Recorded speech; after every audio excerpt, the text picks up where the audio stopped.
जय जगन्नाथ।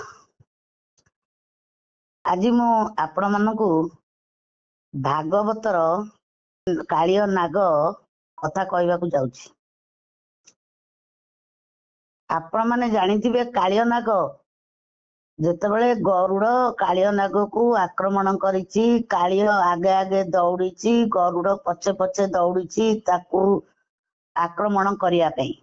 किंतु कालिय कौन करिछि, आग जाइछि भूलोक, भुवलोक, स्वलोक, जनलोक, तपलोक, महलोक, सत्यलोक समस्ते कहिचंदी गरुड़ जदि गोड़ेछि भगवानकर वाहन आबे तते केही रक्षा करि परिबनी। हेकी फेरी आसीछि, पुणी जाइछि अतल, वितल, तलातल, रसातल, महितल, पातालपुर को जाइछि। पातालपुर रे शेषनाग अनंत जी होचंदी कालियंकर बड़ भाई, एक सोरिष प्रमाणे जे पृथ्वी की मुंडरे धरी रखिचंती, सी होचंदी कालिय नागर बड़ भाई। बड़ भाई की जाइकी अनुरोध करिचंदी, भाई मते रक्षा कर, मो पछे पछे गरुड़ गोड़ेइछि मते मारिदब।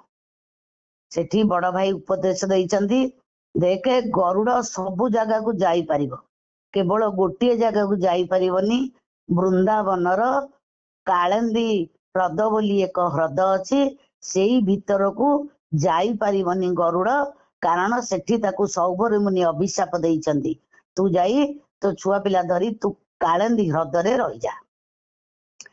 तेणु कालेंदी ह्रद रे जेतेबेले से रहिछि, ता पूर्वरु रहिबा पूर्वरु सेदा बड़ भाई की पचारिछि जे प्रभु आपण तो प्रभुंकर सेवक, आपण तो भगवान जहा कहबे आपण सेया कहबे, आपण तो द्वापर जुगर शेष भागरे भगवान सहित लीला करिवे, आपण हेबे तांकर बड़ भाई, सी हेबे सान भाई, आउ आपण जदि मते पुणी तांको कथारे आक्रमण करिवे ना, देख कालिय तते मु कथा दउछि, बड़ भाई जा कथा कहे केबे अन्यथा हुएनी। तते जेतेबेले कान्हा तो उपरे नाच करिवो, तते आक्रमण करियाकू जिवो, सेई दिन मु घरु जाई नथिबी ता संगरे गाई चरेया पई, मु घरे थिबी। तेणु मु तते कथा दउछि, तू निर्भय हेकी जाइकी कालंदी ह्रद भितरे रह। अच्छा, कालंदी ह्रद भितरे से तळे रहिला, काहेकि निर्भय रे रहिला, एठी गोटे कथा अछि, आपण माने अल्प बहुत जानिथिबे। सौभरी मुनि कालंदी जल भितरे पसी अंटे पानी रे तपस्या करुथिले। दीर्घ दिन से तपस्या करुचंदी। दिने देखिले गोटे बड़ रोही माछ तार चतुर्पार्श्वे भंर आकार रे से पिलांकु खेलौछि। सेठी देखी सौभर मुनि कर लालसा आसला संसार करिवा पई। अरे रोहितर एते छुआ, से केते आनंद नौछि, चतुर्पार्श्वे गोटे भंर भलिया हेकी पिला माने खेलुचंदी, मझिरे मा केते आनंद नौछि। एहा भाबी सौभरी मुनि चालिले विवाह करिवा पई। से जाई मांधाता रजांग पाखरे पहुंचिले। मांधाता रजांगर 50टी कन्या। मांधाता मुनि देखिले सौभरी मुनि पूरा हाड़ कंकाल, तांको दिहरे माने कौनसी चर्म अस्थि मध्य नोचा नोचा हो जाइछि। मोर सुंदर कन्या मानकु आंकु देवी केमिति। तेणु से बड़ द्वंद्व पड़िले, जदि दौछि मो झील कष्ट पाइब, जदि न दौछि सौभरी मुनि अभिशाप देबे।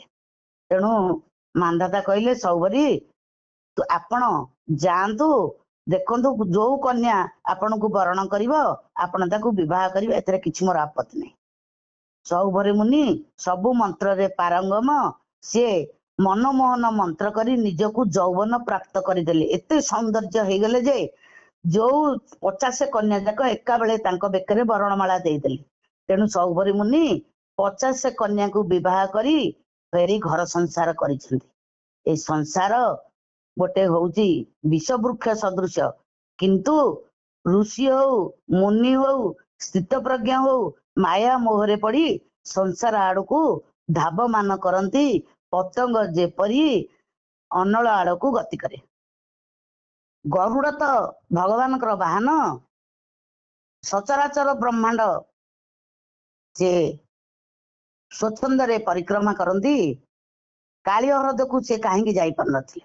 एठी गोटे तथ्य मु आपन पाखरे उपस्थापना करुछि। दिनेकर घटना, सौभरी मुनि रोहितर ମା ପିଲାଙ୍କର କ୍ରୀଡ଼ା ଦେଖି ଅତି ଆନନ୍ଦିତ ହଉଥିଲେ। ସେଇ ସମୟରେ ଗରୁଡ଼ ଆସି ଗୋଟିଏ ଗୋଟିଏ ମିନକୁ ଖୁମ୍ପିକିରି ନବାରେ ଲାଗିଲା, ଖାଇବାରେ ଲାଗିଲା। ସୌବରୀ ମୁନି ଯୋଉ ଆନନ୍ଦ ପାଉଥିଲେ ଏ ଗରୁଡ଼ ତାଙ୍କଠାରୁ ମିନମାନଙ୍କୁ ବିଚ୍ଛିନ୍ନ କରୁଛି, ସୌବରୀ ମୁନି ଅତ୍ୟନ୍ତ କ୍ରୋଧାନ୍ୱିତ ହେଇଗଲେ। କହିଲେ, ଗରୁଡ଼, ତୁମେ ଯଦି ଭଗବାନଙ୍କର ବାହନ ନ ହେଇଥାନ୍ତ ମୁଁ ତୁମକୁ ଏଠି ଭସ୍ମ କରିଦେଇଥାନ୍ତି, କିନ୍ତୁ ତୁମକୁ ମୁଁ ଭସ୍ମ କରୁନି, ଅଭିଶାପ ଦଉଛି। ତୁମେ ସବୁଆଡେ ଯାଇପାରିବ, କିନ୍ତୁ କାଳନ୍ଦୀ ହ୍ରଦକୁ ଯେତେବେଳେ ତୁମେ ଆସିବାକୁ ଚେଷ୍ଟା କରିବ କି କାଳନ୍ଦୀ ହ୍ରଦରେ ପଶିବ, ସେତେବେଳେ ତୁମ ମୂର୍ଧନା ଫାଟିଯିବ। ତେଣୁ ସେଇ ଦିନ ଠାରୁ ଭୟରେ ଗରୁଡ଼ କାଳନ୍ଦୀ ହ୍ରଦକୁ ଯାଇପାରେ ନାହିଁ। ସେଥିପାଇଁ ଶେଷନାଗ ଅନନ୍ତ ତାଙ୍କୁ ତାଙ୍କ ଭାଇ, ସାନ ଭାଇ କାଳିଅକୁ ସେଇ ଜାଗା ନିରାପଦ ବୋଲି ଦେଇଥିଲେ ରହିବା ପାଇଁ।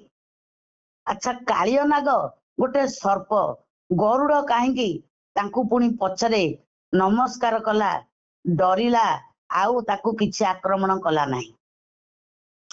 ଯେତେବେଳେ ଭଗବାନ କାଳନ୍ଦୀ ହ୍ରଦକୁ ପବିତ୍ର କରିବାକୁ ଯାଇଛନ୍ତି, ସେଇ ସମୟରେ ତାଙ୍କ ଉପରେ ସିଏ ନାଚ କରିଛନ୍ତି।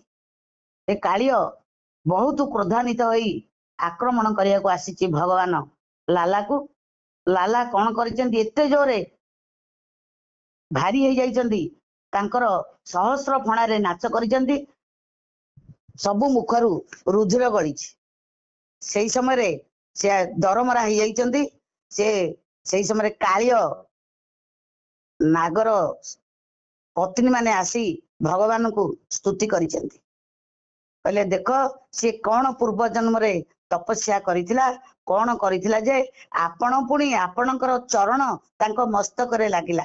ହଉ ପ୍ରଭୁ, ଯାହା ସିଏ ଭୁଲ କରିଛନ୍ତି, ଆମେ ତାର ହଜାର ହଜାର ପତ୍ନୀ ଅଛୁ, ଆପଣ କଣ ଆମକୁ ବିଧବା କରିବେ? ଆପଣ ଆମ ପ୍ରତି ଟିକେ ଦୟା କରନ୍ତୁ, ଆମକୁ ଟିକେ ରକ୍ଷା କରନ୍ତୁ, ଆମେ କେମିତି ସଧବା ହେଇକି ରହିବୁ, ଆମ ସ୍ୱାମୀକି ରକ୍ଷା କରିଦିଅନ୍ତୁ। ସେତେବେଳେ ଭଗବାନ ଓଜନରୁ ପୁଣି କମି ଯାଇଛନ୍ତି। ସେତେବେଳେ କାଳିଅ ନାଗର ଜ୍ଞାନ ଆସିଛି। କାଳିଅ ନାଗ କହିଛି, ହେ ପ୍ରଭୁ, ସର୍ପ କୂଳରେ ଜାତ କଲୁ ମତେ, ସ୍ୱଭାବ ଛାଡ଼ିବି କେମନ୍ତେ। ସର୍ପ କୂଳରେ ଜାତ କରି ଗରଳେ କଲୁ ଅଧିକାରୀ। ମୁଁ ପ୍ରଭୁ କେମିତି ଆପଣଙ୍କୁ ଜାଣିମି? ମତେ ତ ତମ ଗୁଣରେ ଆପଣ ଜନ୍ମ କଲେ, ତେଣୁ ଏଟା ଯଦି ନ ହେଇଥାନ୍ତା ମୁଁ ଆପଣଙ୍କୁ ଜାଣି ପାରିଥାନ୍ତି କି? ଆପଣ କାଳିଅ ବାରମ୍ବାର ଭଗବାନ ଲାଲାକୁ ସ୍ତୁତି କରିଛନ୍ତି। ଭଗବାନ କହିଛନ୍ତି, କାଳିଅ, ଆଜିଠାରୁ ତୁ କାଳନ୍ଦୀ ହ୍ରଦରେ ନ ରହି ତୋ ଛୁଆ ପିଲାକୁ ଧରି ତୁ ଯାହାରି ରମଣଙ୍କ ଦ୍ୱୀପରେ ରହିବୁ। କାଳନ୍ଦୀ ଜଳ ମୁଁ ଅତ୍ୟନ୍ତ ପବିତ୍ର କରିଦେବି, କାରଣ ତୋ ବିଷ ଜ୍ୱାଳାରେ 2 ଯୋଜନ ପର୍ଯ୍ୟନ୍ତ ଯେକୌଣସି ପକ୍ଷୀ, ଜୀବ, ଜନ୍ତୁ ସମସ୍ତେ ମରିଯାଉଥିଲେ ତୋ ବିଷ ଜ୍ୱାଳାରେ।